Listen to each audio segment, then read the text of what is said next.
পূর্ব নির্ধারিত সময় অনুযায়ী বাদ জুমা জাতীয় ঈদগাহ ময়দানে মরহুম জিল্লুর রহমানের দ্বিতীয় নামাজে জানাজা। এর আগে সকাল থেকে ঈদগাহ ও এর আশপাশের এলাকায় দূর দূরান্ত থেকে ভিড় জমান সর্বস্তরের মানুষ। প্রিয় মানুষটির প্রতি শ্রদ্ধা জানাতে সকল মতভেদ ভুলে এক কাতারে হাজির হন সকলেই।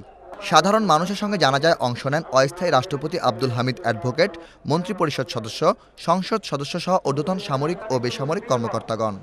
নামাজে জানাজার আগে বাবা জিল্লুর রহমানের জন্য সকলের কাছে দোয়া প্রার্থনা করেন পুত্র নাজমুল হাসান পাপন। আপনারা যেই ভালোবাসা এবং দোয়া তার জন্য করেছেন, সেই জন্য আমি আমার পরিবার সারা জীবন আপনাদের কাছে কৃতজ্ঞ থাকব।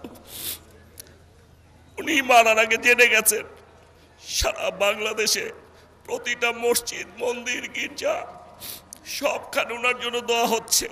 সারা দেশের মানুষ ওনার জন্য দোয়া করছে।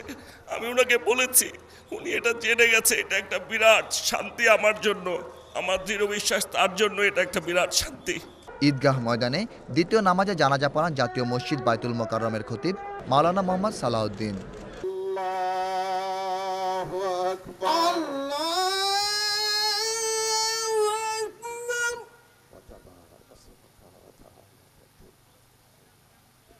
আল্লাহু আকবার,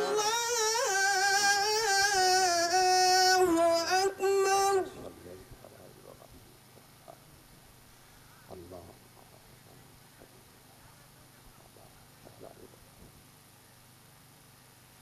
আল্লাহু আকবার, আল্লাহু আকবার।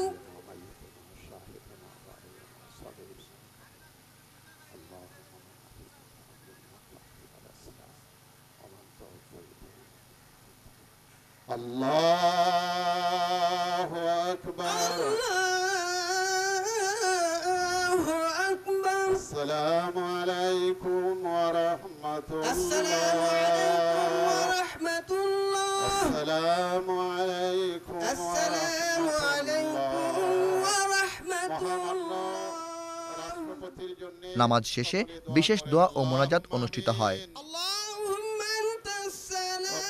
ظلمنا أنفسنا وإن لم تغفر لنا وترحمنا لنكونن من الخاسرين. اللهم آمين. ربنا آتنا في الدنيا حسنة وفي الآخرة حسنة وقنا عذاب النار. সদ্যপ্রয়াত রাষ্ট্রপতি মোহাম্মদ জিল্লুর রহমানের নামাজে জানাজার এ দৃশ্য জানিয়ে দেয় তিনি ছিলেন সকল দলমতের ঊর্ধ্বে একজন ভালোবাসার মানুষ। শফিউল্লাহ সুমন, বাংলাদেশ টেলিভিশন, ঢাকা।